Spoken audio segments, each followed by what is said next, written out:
El testamento del pescador, capítulo 1.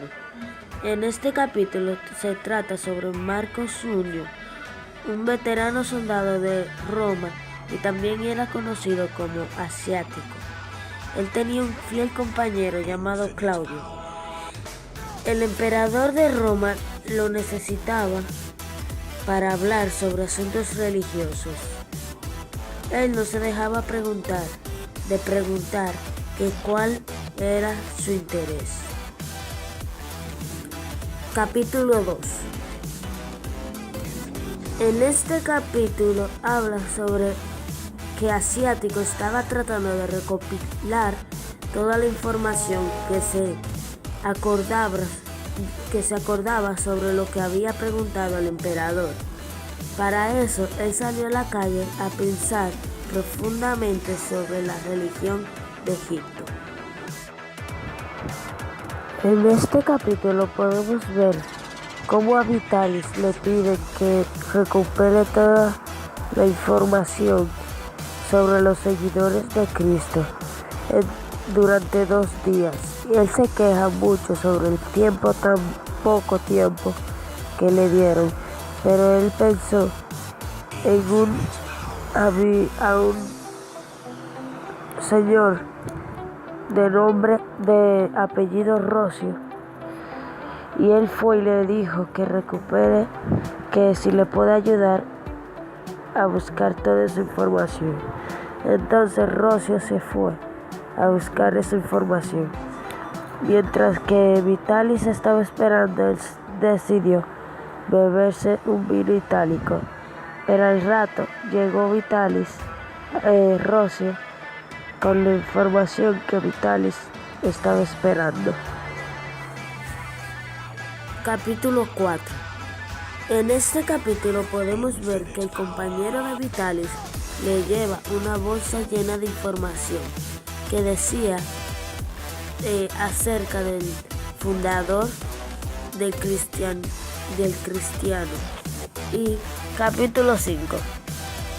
En este capítulo podemos ver que Vitalis se despierta por la mañana y lo único que podía pensar fue la respuesta de César ante las cosas que había investigado sobre los seguidores de Cristo.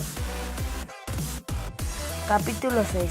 En este capítulo podemos ver que el juicio comienza y a Pedro le preguntan que si él era un seguidor de Cristo. Y él responde que sí, que él seguía a Cristo. Entonces Vitalis piensa que Jesús era un delincuente. Nerón y los otros romanos se burlan de Pedro, pero Pedro no entendía por qué. Capítulos 7 y 8. Después del descanso del tribunal, Pedro prosiguió su relato y mientras contaba, Vitalis le hacía preguntas específicas que Nerón y él querían saber. Pedro respondió a todos con tranquilidad y dejaron el tribunal para el día siguiente. En los capítulos 9 al 11, Pedro continúa hablando sobre las cosas que Jesús había hecho y sus milagros. Capítulo 12. En este capítulo comienzan Vitalis y Rocio comentando sobre las cosas que Petros ha mencionado. Luego de comentar lo que Petros había mencionado, ellos comenzaban a discutir sobre el fin de Petros, ya que pronto César se iba a impacientar y que posiblemente lo iban a crucificar. En este capítulo podemos ver que Vitalis se levanta temprano para ir al tribunal a esperar a Nerón. Él aprovecha el momento para preguntarle al intérprete algunas cosas que se llamaba el intérprete Marcos. Vitalis le pregunta a Marcos que cuál fue la fecha de nacimiento de Jesús y algunos detalles para que supiera, pero se sorprendió al saber que Herodes había hecho una matanza de niños para eliminar a Cristo. Cuando llegó Nerón, Vitalis comenzó a decirle que le siguieran diciendo sobre el nacimiento de Jesús, y lo que Vitalis vio y se sorprendió fue porque Nerón y el intérprete Marcos no mostraban miedo. Capítulo 14. En este capítulo podemos ver que Petros continúa hablando sobre Jesús,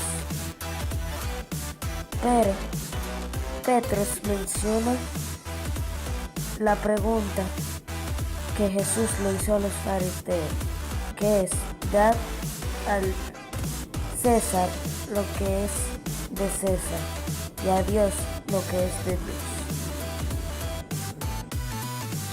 Capítulo 15. En este capítulo podemos ver que Petros continúa hablando sobre Jesucristo, pero Nerón le dice que vaya directamente a la muerte de Jesucristo.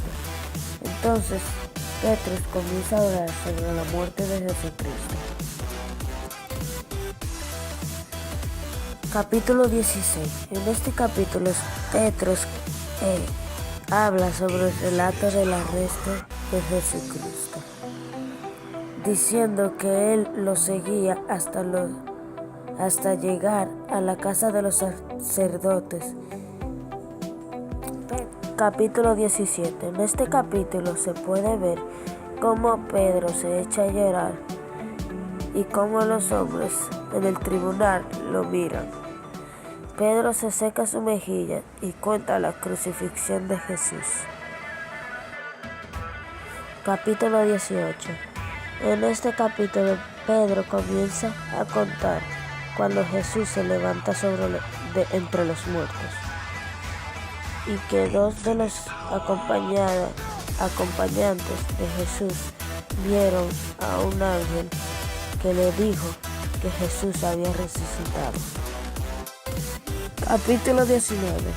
En este capítulo Vitalis lleva a Rocio a su casa para que le cuente las cosas que él encontró, que eran sobre el nacimiento de Jesús.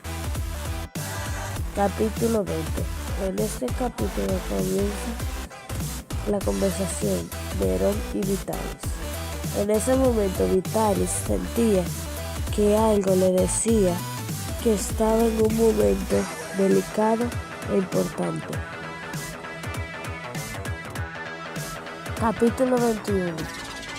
En este capítulo podemos ver que Vitalis, sabiendo eso, fue a donde estaba Pedro y le dijo que se fuera con él, ya que Nerón lo iba a matar. Capítulo 22.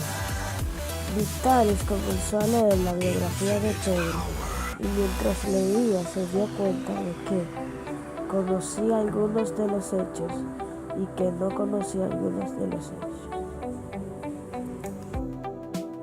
Capítulo 23. En este capítulo podemos ver que Vitalis estaba fuera de Roma en una finca de su propiedad, y Rocio fue a contarle que agarraron a Pedro y a Marcos. Entonces Vitalis termina diciendo algunas de las obras en las que los seguidores de Jesús pudieron salvarse de la destrucción, y acaba diciendo que él, cuando llegue el día, cuando Cristo venga, verá al hombre que murió en la cruz por sus pecados. En Marcos capítulo 1, los hechos más relevantes son la tentación de Jesús, un hombre con espíritu inmundo, y Jesús sana a un leproso. En Marcos capítulo 2 El hecho más importante fue cuando Jesús sana a un paralítico. En el capítulo 3, los hechos más relevantes son el hombre de la mano seca y la elección de los 12 apóstoles.